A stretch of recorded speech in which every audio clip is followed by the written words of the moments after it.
do that are unconventional because I see so many false labels and misleading things in the name of capitalism, in the name of consumerism, okay, in the name of marketing, like, and even with my marketing, right? We do our marketing. I own a company called VMAC Consultants, and we do our marketing a little bit, well, a lot differently. You see, if you follow the ABC 1, 2, 3s of life, all you get are the ABC 1, 2, 3s. Okay, I've hired a lot of people to do a lot of things, and I can tell who learned what where. Okay, so for example, I met this guy who taught me my first lessons in marketing. He didn't go to college for marketing. He just knew what to do. There's this old joke. I used to do comedy a long time ago, and there's this old joke, right? This one guy tries to stop the fight, and he goes, "Well, I'm an expert in kung fu. I can stop this fight." And he goes in the fight, and and they kick his butt. And then this other guy comes. He goes, "Oh, no, I'm an expert in karate. I'll stop that fight." And he gets in there, and then he gets his butt kicked. And the third guy comes along, and the guy goes, "Wait a minute, are you an expert in martial arts?" He goes, "No, sir." He goes, "All right, get in there and stop that fight." So, you see, sometimes we get mixed up with the labels, okay, the labels of things. And my mentor, my marketing mentor, was amazing. He was an amazing guy. In fact, I hope I see him again. I've lost contact with him. But it was through his teachings that I built a $4 million ad machine that ran for 15 years on local radio, and in addition to other things, in addition to negotiations that we did for a huge chain of stores that were having problems in Hawaii. And sometimes you need to do unconventional means, or go about things in an unconventional way. Hi, Darlene. Good morning. Good morning, Karina. Good morning, guys. Good morning, Nicholas, Miguel. Good morning. So good morning, Jay. So sometimes you need to approach things differently to get certain results out of people. You know, you can do things the prescribed way, or you can color out of the box. You can go out of the box and do things in a more unconventional way that gets results, and that's what we do. Okay, and that's why I'm not really flexing or anything, but I'm just saying I believe that's why we only get 5-star ratings, because we change lives. Okay, now the stuff that I look at is more cookie cutter, coming out of people that are certifying life coaches, right? They certify life coaches. They go, "Okay, you're certified, you're certified," and I'm not hating on life coaches or methods or anything, but I just see a lot of those things as cookie cutter. Okay, because what you want to do is you want to get to the heart of the matter. Every time I read a book, I have to go through the preliminary, right? I have to go through the first chapter. Well, back when I was a kid in Vermont, we used to, blah, blah, blah. I want the facts. I want the meat of everything. I want to cut to the chase, and I want to, get to the core of everything. And so I tried not to do that in my book. I have a book, and if you want to read my book, it's on Amazon. It's called The Universal Law of Attraction and Singing. It's on Amazon. It's 15 chapters, very short, easy to read chapters. And the reason why we made it so inexpensive and so short is because it cuts to the chase, and it tells you exactly what this is. And what this is a record of real people that changed their lives through their voice. Okay, and we're going to talk a little bit about voice today, about the human voice and how it can help heal you.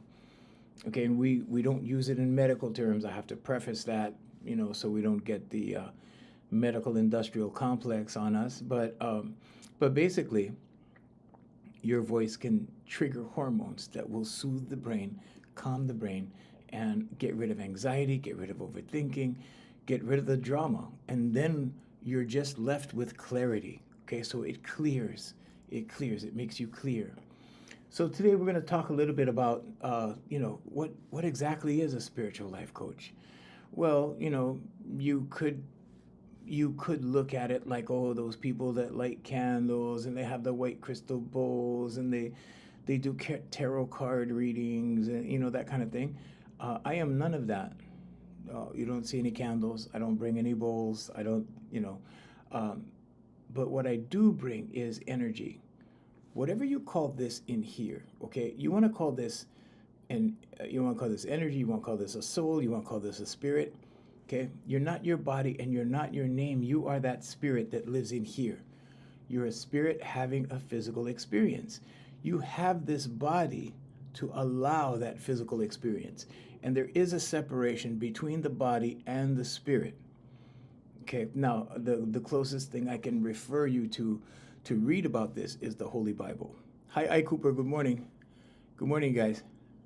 So, because when you read about this, you start to understand it in a different way. When you start to look at things differently, the things you look at change. Okay, when you change the way you look at things, the things you look at change. And, today I have some restructuring of language to go over with you as well. I made some notes. So I take notes because I have to do all of this in real time. Anyway, so whatever you call what's in here, okay, that's where your strength is. That's where your power is. That's where the answers are. Because you are connected to God. That's as simple as I can say it. Now, whatever you believe God to be, if you consider it, source, if you consider it universe, if those are the labels that you're putting on that energy. But that energy lives in here, okay? So you can assign that energy different belief systems, or you can assign it different names, or you can, whatever, however, okay? Now, you hear a lot of talk about the battle of good and evil, okay? I just want to tell you that ever since I've been alive, the battle of good and evil has existed, okay? Because the yin and yang exist, okay? The positive and negative. There is always the good and the bad, the positive, the negative, the virtuous, the evil, whatever, however you want to put it, okay? And, throughout time, we have always found a boogeyman to work against, okay? But in actuality, there are people that would love to, let's say, have what you have and take what you have, okay? There are people that would love to do that. And if you want to look at that side as the threat or as the negativity or as the opposer, okay, that's what Satan means. It means the opposer. Then we can say that that's the opposing energy. We can, or you can say dark versus light. Okay, in the Bible, Jesus says, I am the light of the world. Okay, so there's a light and dark thing going on. Okay, so these things are legitimately proven, and you can see these things. You can see these things work. You shall know them by their fruits. Okay, so you can see the fruits of the actions, right? Now, when we talk about the subconscious tree, that's the same analogy I give. So the subconscious beliefs are the roots. Okay, that forms your paradigm, or the way you see the world, your outlook. That affects your behavior or the fruits, your actions, which give you results. Okay, so if you change the roots, then you have lasting results. That's all that means. Okay, if you change the roots. Now, if you just do random actions, then you just get random results, and you can do good actions and get temporary results. But a lot of people, the number one complaint that people write to me about is they tell me that, oh, uncle, they call me uncle in Hawaii, and they go, oh, uncle, I started doing this, but then I just gave up because I didn't see results. Okay, so I'm here to tell you that you have to do these things for a while. Anything new, you have to do for a little while, because you're conditioning your subconscious. You're giving instructions to your subconscious. You're working with your subconscious. Now, the subconscious learns in repetition, and then it works in repetition. Okay, so in other words, you're like a computer. Okay, whatever you program in is what you get out. If you program nonsense in, okay, let's say you're just, I don't know, every day you get up and you're doing video games, or you're watching movies, or you're involved in scrolling random comedy, things like that. And then you wonder why you're not getting ahead in life? Why am I not making more money? Why am I not finding the job of my dreams or the girl of my dreams? Why am I not living my dreams? And the answer is you're distracted. Okay. Now, most human beings are perfectly able, okay, perfectly able for anything they want to do. It's the distraction. Okay. Now, I'd like to be, fair about it and say that, we choose our distractions. There's no deliberate conspiracy to distract you. Like, okay, let's build something that will distract these people and then we can do evil. It's not like that. It's not like that. You choose. Okay? So, in the battle of good and evil, you choose where you want to belong. You want to belong on the good side or the evil side. Some people go to the dark side, okay? And then it gets too dark. And then they run back towards the light. And they go back and forth. There's nothing wrong with that, okay? Because if you get too dark, one of two things will happen. Either you will go all the way, okay, which ends up in the graveyard. There's 3 steps. There's the street, there's prison, and there's graveyard, okay? And that's basically the finality. But on the other end, on the positive side, there's no end. It's infinite. There's no limit to the amount of money you can make, the amount of cars you can buy, the amount of houses you can buy, whatever, all of that. The amount of grills you can buy, whatever your thing is, okay, whatever it is. Some people like to jet ski, so they buy a couple, 2, 3 jet skis or whatever. Or they always have the latest one or whatever it is, okay? But there's no limit. There's no limit on the good side or the positive side. Okay, now let's discuss positive and negative in your life. So this will represent the 50 percentile. And this is good and this is bad. So let's say you want to change your life. How much good is necessary to change your whole life? You'd be surprised at the answer. It's this much, 1%. Now 51% is positive, okay? Over here, 49% is negative.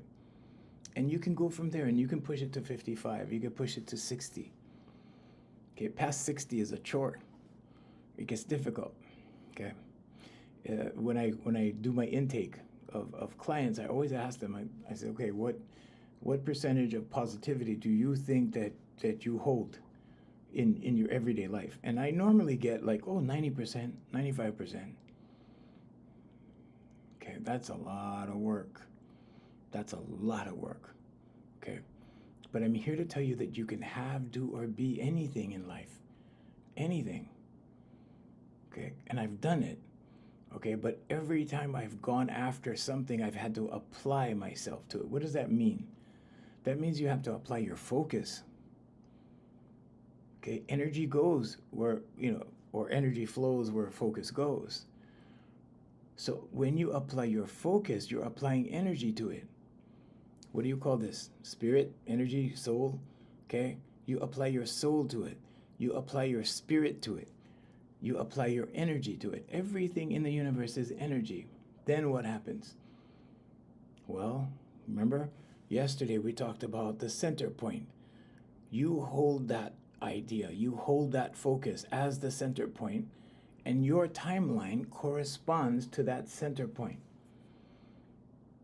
And you attract things to you. So many times in my life, people go, "Oh well, let's go do this. Let's go do Melaleuca. Let's go do this multi-level." And I'm like, no, I'm focused on this. I had an uncle who used to love to try to make fast money. I remember the very last time. I'll share this story. My uncle is no longer with me, and he was my first mentor. He's no longer with us, but he told me, "Oh, I need $500," and I'm like, "Why?" He goes, "Well, my friend's gonna take it to Vegas. He's gonna parlay this money, and we're gonna make profit." And I'm like, okay, I don't believe in fast money. Okay, and I believe in everyone has their blessings, right? So I don't believe that my life needs to depend on anything out here. Okay, but that's just me. So I told him no, right? And he asked me again a couple weeks later. I said, no, Uncle, I don't want to be involved in that. And then 2 months later, I used to work with him. I used to work for him, for his company. And 2 months later, I go to work, right? And I go to work, and he's very upset, like really upset, right? And I go, what's going on? He goes, we're sending somebody to Vegas. And I'm like, why? What happened? He said, we gave this guy all our money, and he told us that somebody held him up at gunpoint. And I was like, a likely story, okay? But here's the good news, okay? You may think, or you may be conditioned into thinking, that you need things out here. You don't need anything out here. The kingdom is within. Jesus Christ told you the kingdom is within. Everything you need is in here. You attract everything from out here to here because of in here. Yes, there's a separation of body and spirit, but the spirit rules over the body all day long, right? Because look, I'm moving my fingers. It's a decision that I make in here, okay? It's a spirit. It's my spirit that makes that decision, and then the body moves, okay? Now, when you start thinking of life as energy, everything changes. And you can go deep into it, like quantum physics, and you can look that up, and you can see what they say about it, and see what their findings are. But they are finding alternate levels of existence, of vibration. Okay. And what they're finding is everything exists in time for us. Every version.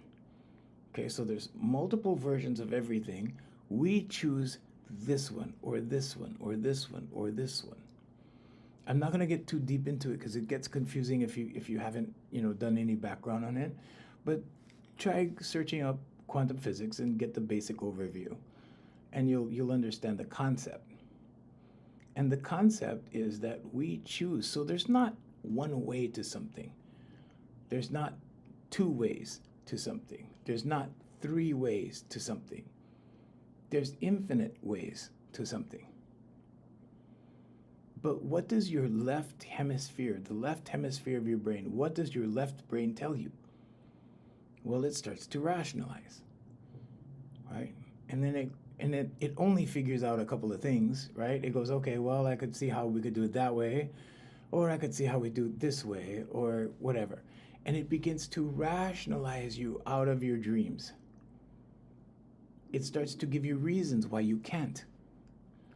It starts to give you reasons why this is crazy. I can't tell you how many business people in my life told me I was crazy. Well, they didn't really say crazy, but they kind of like saw my idea as crazy. And they go, no, it doesn't work that way. And I was like, okay. But I was relying on quantum physics, and I'm like, well, all I have to do is choose a way, stick to the way, form the center point, and my timeline should correspond to me. You are an individual universe. Your life is being projected like this, outward. And it's doing that for your benefit based upon what you believe. Life is unfolding for you. Okay, but life is unfolding for you as you believe. Now, when you change your beliefs, the unfolding changes. Okay. So how do you go about changing all of these things? Well, the first thing you do is do your affirmations. Affirmations, meditation, vocalization, and visualization. Okay, so let me grab the pen. So affirmations, right? I am so happy and grateful now that I am confident. That's a good one, because confidence is the absence of anxiety. Confidence is the absence of overthinking. when you remove all those negative things, you're left with confidence.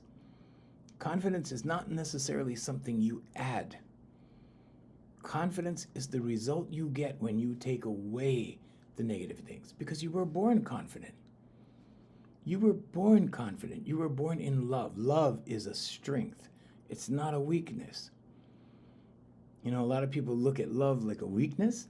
A lot of people look at love like, oh, dude, you're getting soft. You're falling in love. Okay. It's a strength. It's a powerful strength. It's the strength you were born with. And then life happens. And then bad things happen to us. Or we invite bad things to happen to us based on how we believe and based on how we think. When you read passages in the Bible, you know, though I walk through the valley of the shadow of death, I fear no evil. What it's really telling you is when you don't acknowledge the evil, when you don't join with the evil. Okay, if you acknowledge its presence, what are you doing? You're saying that's a real thing. You're identifying with it. What happens when you identify with it? Well, you join with it. Energetically, you join with it. Okay, that's the bad part. So how do you safeguard yourself against these things? You focus on good stuff. Evil will exist, bad things will exist, negative things will exist, dark will exist. But you don't have to join with it. You can be in the world and not of the world. You can be in the system, live within the system, yet not participate or feed the system. Okay, you may have to pay rent to the system in the form of taxes, okay, that kind of thing. But you don't have to take orders from the system necessarily. You don't have to conform to the system. You can attract everything you need within the system, in spite of the system. So irregardless what society says, irregardless what your neighbors say, that's not your life path. Their life path is not yours. When you're looking at your neighbor, oh, he has the fancy boat, he has the car, he has, take a look at what you have. Be grateful for what you have. And you'll see, wow, yeah, the things I have, I'm interested in. You know, he looks like he's having fun, and maybe I would like a boat. I'm looking at his boat over there, yeah, it looks cool, right? But if that's not you, you don't need it. Okay, pay attention to what is you and what's not you. I play music, and, people make comments about my fingernails. I play Spanish-style guitar. So I have collector guitars that are very, very valuable. I started collecting them back in the 80s, but that's me, right? I see other people that play guitar, and they have this beautiful mansion they live in. They have beautiful cars and houses and whatever. That's not me. See, if everybody was interested in a new car, there would be no new cars. There's 8 billion of us on the planet. Okay, not everybody wants the same thing. Not everybody has the same goals. There is plenty for everyone. There is plenty for everyone. So there is a lot of abundance and there is a lot of lack, depending on how you look at it. An abundance of lack is still abundance, but it's an abundance of lack. So you can manifest either or you can manifest balance. A little bit of wealth, a little bit of lack, a little bit of, right, back and forth, that kind of thing. But what's really important is when you know you have control over these things. When you write your affirmations, things happen. When you speak your affirmations, things happen. You can speak things into existence through your subconscious. Your subconscious is the book of life. Your subconscious has a record of everything you've done, everything you've said, everything you. It's a culmination of all of your senses. So how can you make the shift? How can you start turning things around? Change your speech. Develop positive language. Okay, now this is something that I still work on because we have sayings, we have idioms, we have things that we say that were handed down, right? Like, I hope this happens, I hope that happens, instead of I have faith that that will happen. See, we don't talk like that naturally, right? We naturally doubt, right? I hope that happens. Let's see if that happens. I want to see that happen. You see, that kind of thing. So we have a tendency as human beings, out of life experience, to focus on what we don't have, to speak in the negative.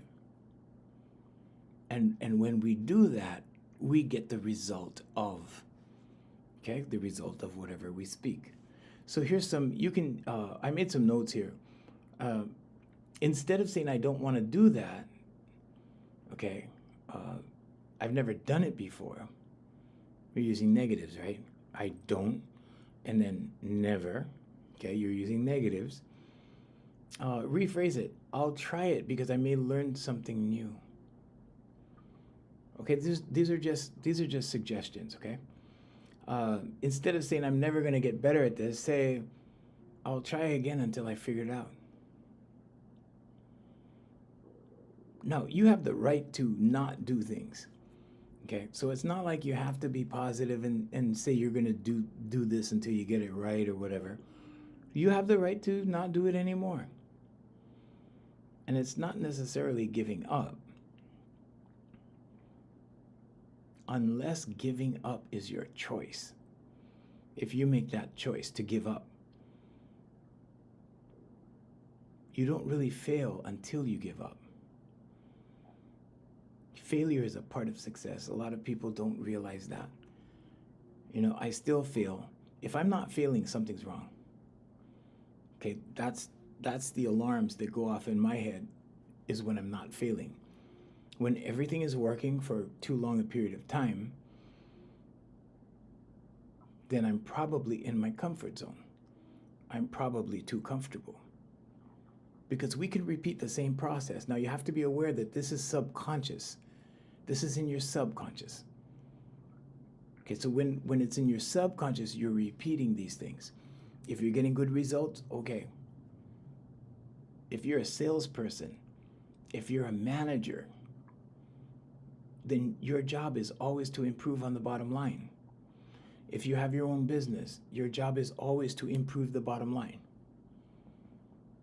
Therefore, satisfaction is not really ideal. Okay, you don't want to be satisfied with your results if you're a salesperson. It depends on what you do. It depends on who you are. If you're not satisfied, then begin writing the goals. A little bit more, a little bit more. So maybe that starts with, I want to make $30,000 a year. Then you hit that goal. Then, okay, I want to make $45,000 a year. And then you hit that goal. And maybe then the thought is, I want to make $100,000 a year. And then you hit that goal. And you keep going. So human beings were designed to evolve. One of the people I follow says, if we give you the earth tomorrow, we make you king of the world or queen of the world. Tomorrow you want the moon. Then you want Mars. Then you want more and more and more and more. Nothing's wrong with that. That's actually healthy, unless it comes at the expense of others. Which is why I decided to start a family of service companies rather than product companies. because I wanted to be in service to others. But that's just the way I am. You know, when I went and did my numerology and all that stuff, you know, not because I live by it, but because I thought it was interesting. It's reflected in my numerology. So I began to realize that the reason why I have this natural inclination to help people or to do this type of work is because I was born for it. I was born with those traits or abilities. So it's also important in your journey to find the things that are easily attainable for you. You want to take the path of least resistance. I have to admit, when I started out with this concept of a family of service companies, I wanted to do that because I thought if I did one company or one thing, I'd get bored, because that's just how I am. And I have ADHD, so I get bored easily. That was my first initial thought. And then I found out, oh, I'm a number 3 in numerology, right? And then I find out, oh, number 3s are like, those are the character traits for number 3s. Whoa, what a coincidence. So what I'm saying is be open to the path of least resistance. Be open. If something comes easy, if something makes you happy, if that something brings you joy and supports you and your family easily, do that. Do that, whatever that is. You know, some people look at what they do and they go, oh, this is no big thing, it's not important. And no, everything is important. In society, everyone is important. If the garbage man doesn't pick up your garbage, in 2 weeks you will get down on your knees and worship him. I'm being funny about it, but you know, you will really appreciate him. So everyone has value. The only thing you need to do is see your value. Seeing your value is a little bit different. Recognizing your value, becoming aware. Awareness is key. Becoming aware of your value.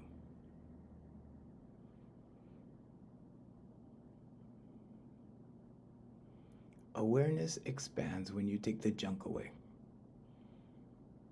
Okay?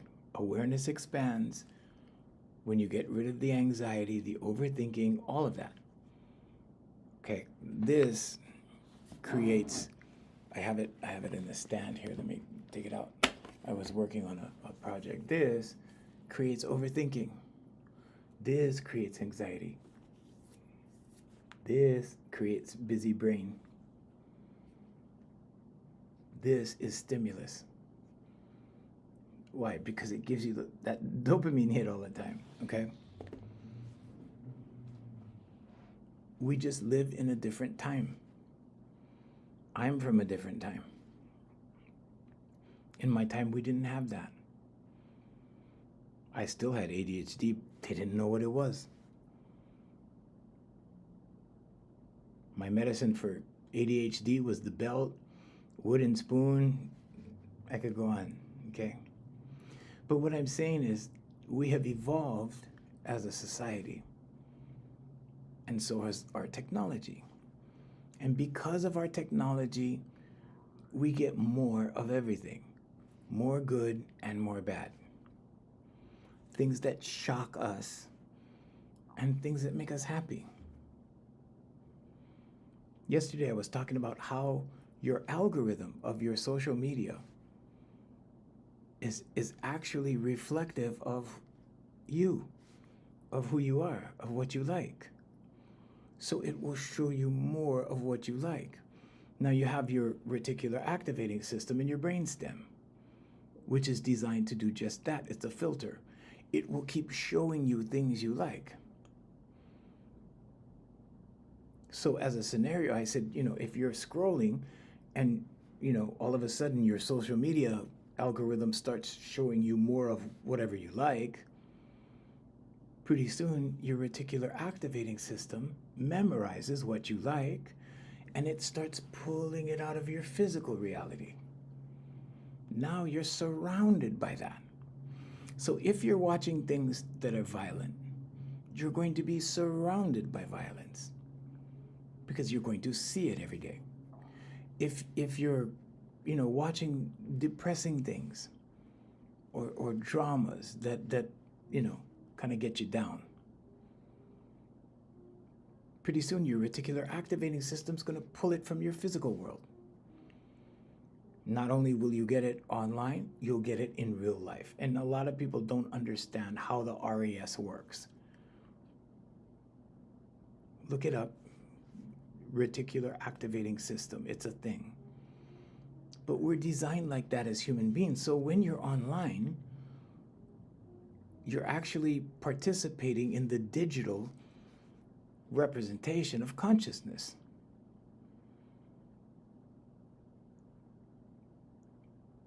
It will feed you what you get in the physical world. In the physical world, whatever the focus is, whatever your attention's on, whatever you like, whatever you enjoy, your reticular activating system will give you more of that. That's where you get that phenomenon from. The red Corvette or whatever, BMW, doesn't matter. And you start focusing on it, then you see them all over the place. You go, wow, I never knew there were so many red Corvettes. But it's important to make these connections because when you want to change things, let's say you get stuck. Let's say you're online and you start looking at protests and now all you see are protests and pretty soon you think the whole world is protesting.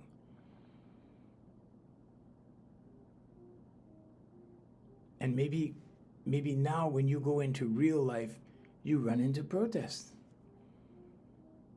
Because your reticular activating system will pull that out of reality for you. It's a big world. We always say that the world has gotten smaller because of technology, but it's actually a big world. We just get the information faster now. But when this information starts to affect you, when it goes into your subconscious as a belief, your physical world will show you more of it as well. Your subconscious will pull evidence of it. It'll work with your reticular activating system and show you more of it. Pretty soon you feel surrounded. If it's depressing things you're watching online, pretty soon your life is depressed. Pretty soon you feel depressed overall. You don't even know what's going on. You don't even know what it is that's doing it. And that's why you go to therapy or a professional or, that kind of thing. That's why people come to me. I have a brand new client that I've only seen, I think, 3 times. And she's on vacation. And I identified exactly what it was that was bothering her in 3 sessions. And she did not know what it was. She couldn't figure it out. And when I figured it out, when I started telling her, giving her information, the look on her face was priceless. She lit up. She lit up like, wow, somebody finally understands me. That kind of thing.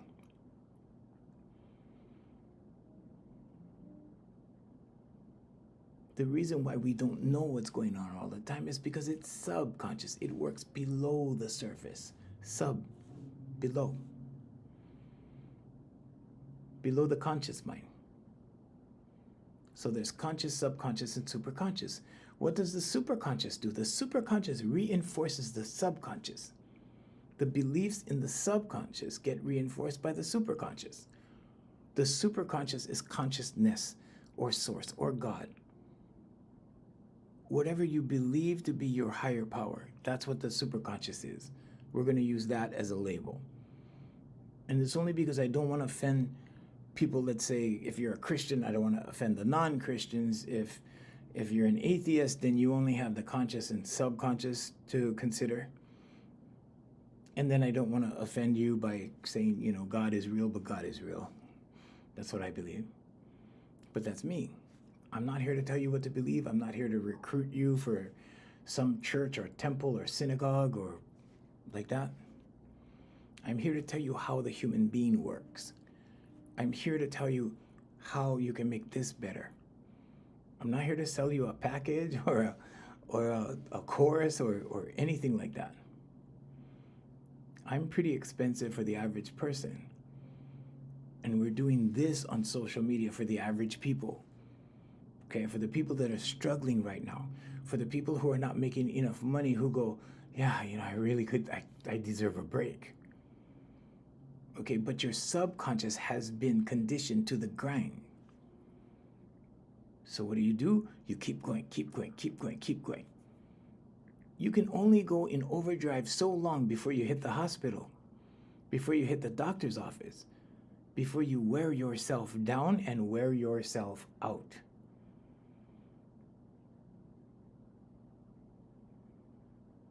And then, oh yeah, go, go, go, go, go, go, go. Caffeine, energy drinks, caffeine, energy drinks, go, go, go, go, go.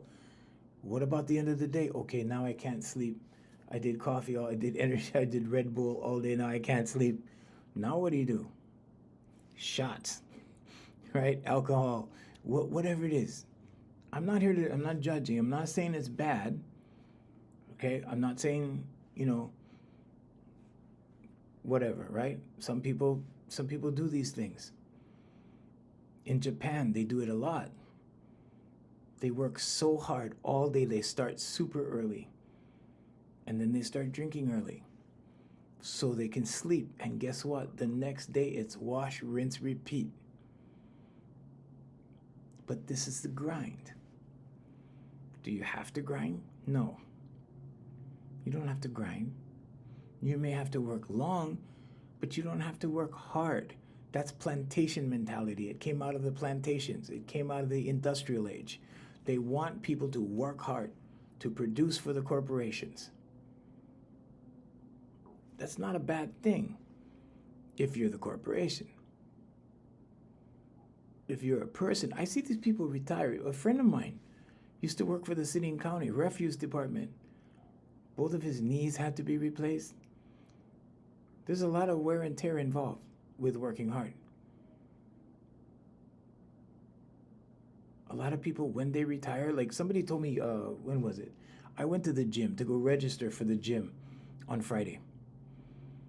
And this young boy, really nice guy, good guy, Christian, very good person, and he's sitting there and he goes, "Uncle, how old are you?"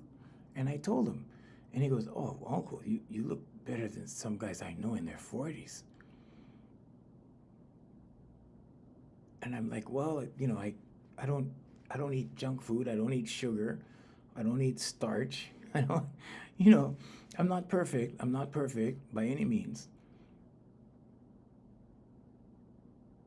But I focus on this one and being healthy and here. And yeah, I overwork. I work long, and sometimes I work too long.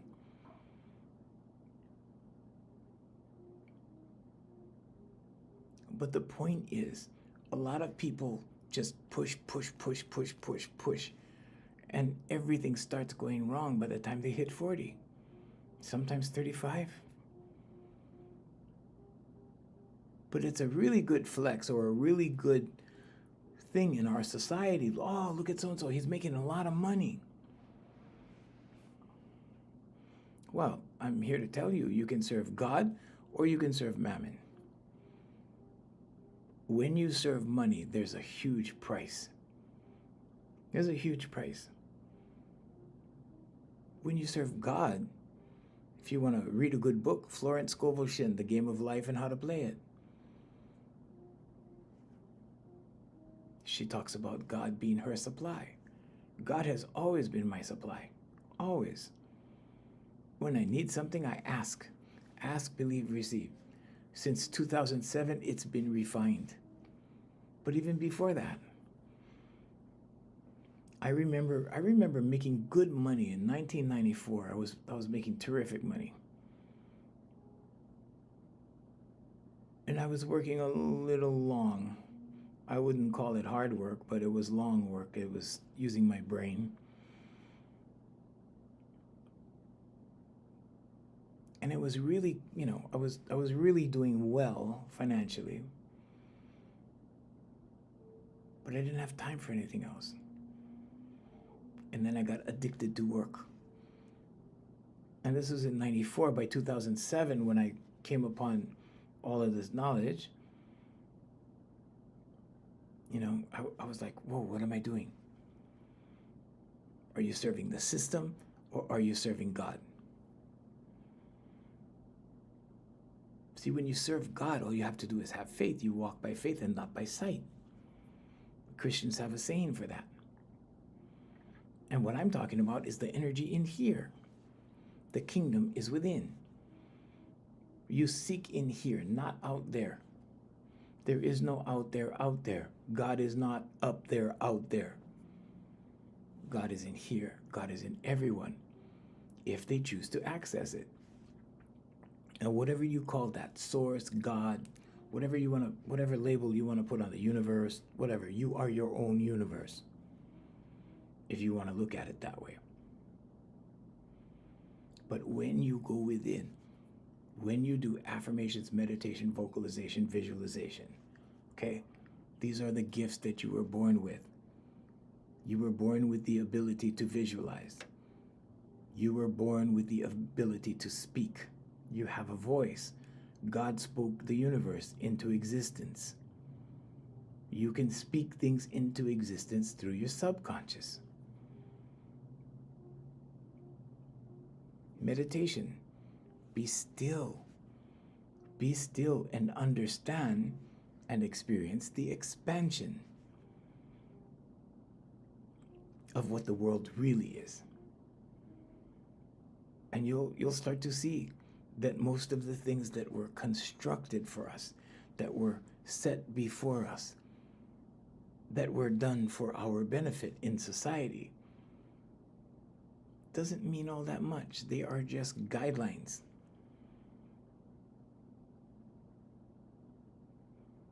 I know people that own many homes, many this, many that, all kinds of abundance.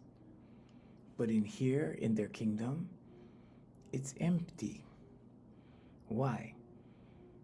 Because of push, push, push, work, work, work, right? All of that. Okay. And then what happens when you do that? Well, when you do that, you kind of experience burnout. That's one thing. But the focus becomes exterior. And that's what I'm getting at. The focus is out here now. Oh, let's get another house. Let's get another car. Let's get another this. Let's do that. The focus is exterior, not in here. This is why it says in the Bible, it says, focus on the kingdom, right? Seek the kingdom of God and all else will be added unto you. You don't have to worry about things being added. They will come automatically. Why? Because you attract who you are.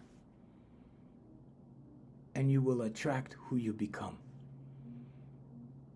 And it depends on who you become as to what you get.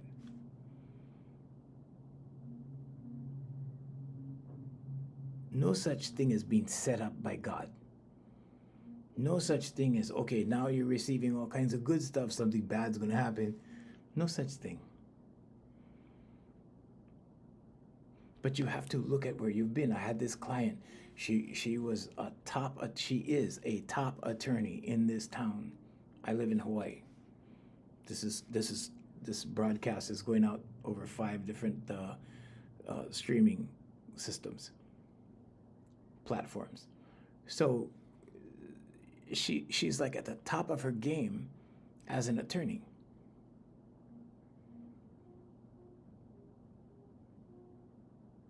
And her focus has always been career. Her focus has always been work, work, work, work, work, work, driven from fear because she didn't want to fail, because she didn't want to lose everything or lose her job or what. So she kept overproducing, overworking. And I told her, I said, look at your past. Look at all these achievements that you've done. If you want to know how you're going to do in the next 5 years, Look at where you've been. If you don't know where you've been, you don't know where you're going. If you look at where you've been and you've looked and you go, okay, well, I see a trail of success there. Okay, take that and put it over here. This is your projected future right here. Why? Because this was successful. So now place it here. This is your projection. By the same token, if this is a bunch of failures, or let's say just really a bunch of nothings, that's exactly what your future is going to be if you don't change it. Can you change it? Yeah, you can change it. Sure, easy. It's just as easy for positive habits as it is for negative ones. And sometimes it takes some work to get some negative habits. Okay, but positive habits are just as easy. Putting together setting your calendar, time management, putting a routine together is easy. Just follow the routine. Now with digital means, it's even easier. Set alerts, set reminders, set your calendar. Sit down and plan with your calendar. Okay, from 6 to 7 in the morning, I'm going to do my emails. From 7 to 9, I'm going to do my paperwork. From 9 to 9:30, I'm going to take my break. From 10 to 2, I'm in meetings. From 2 to 2:30, I'm in my break. From 2:30 to 4:30, I'm in afternoon meetings. Set up your calendar like that. I ran like that for years and years and years. I didn't have a supervisor. I didn't have a boss. I had to be the boss of me and my subcontractors and my office manager and the people that worked for me. My marketing managers over the years. But I had the responsibility, so my phone helped me. My phone was the one going, hey, come on, time for this, time for that. The only thing I had to do was obey whatever happened. Like when the alerts came off, I just had to do it, like it or not. And I had an expression that's called mouse down. Okay, mouse down. This is my mouse. Okay, you can see my mouse is kind of worn out. I gotta get a new mouse pretty soon. Getting old. But mouse down is a thing. Okay, work, right? You get that alert, mouse down, put it down. Put it down, close your laptop, go take your break. Sometimes I take a break in the house, sometimes I take a walk outside, sometimes I take a walk outside my office, sometimes I walk downstairs in the courtyard. Sometimes I drive to Starbucks and get my snacks or coffee or whatever it is. But you have to listen to your calendar. You have to pay attention. You have to do what it says. Okay, so be a little generous with your time when you're doing things like that.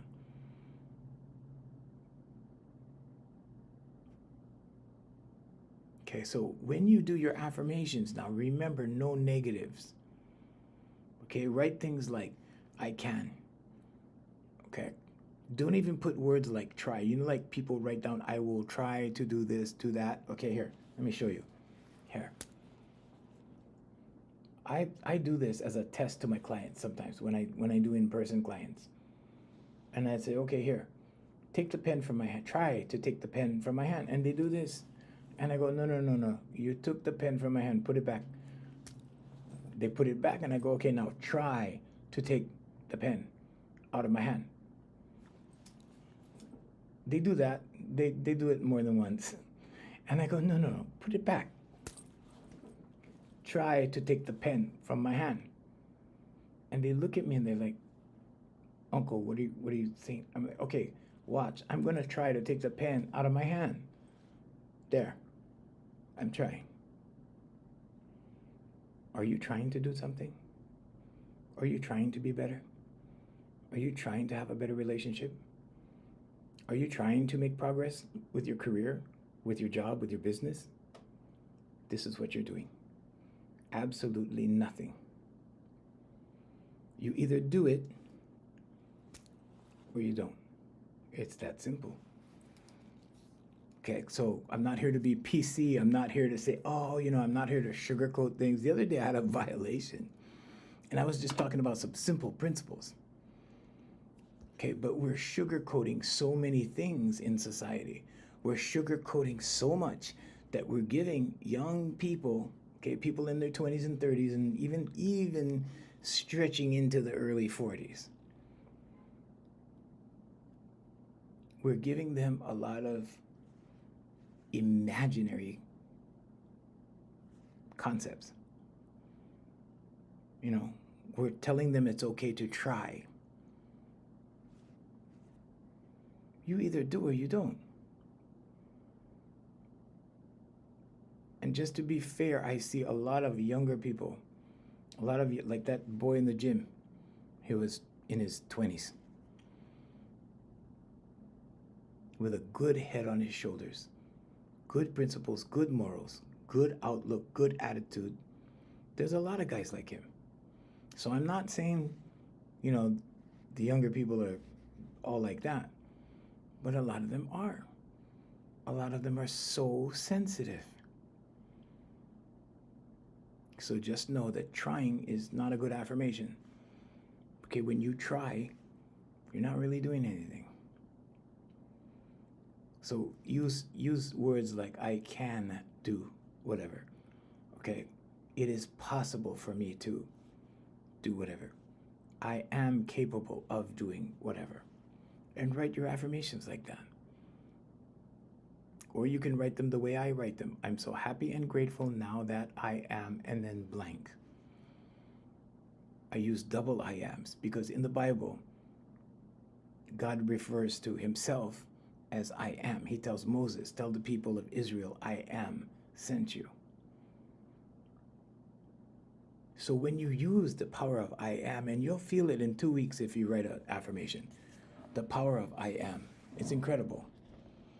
And you can feel the difference, and you can feel the change, the shift. You can feel that in 2 weeks. Just write it down. Now, if thank you. Iron Will, thank you. Iron Will Motivation. Yay, thank you. You motivate people. Very good, Will. I don't know, is your name Will? Yeah, Iron Will check him out. Iron Will Motivation. It sounds good. Looks good. Okay?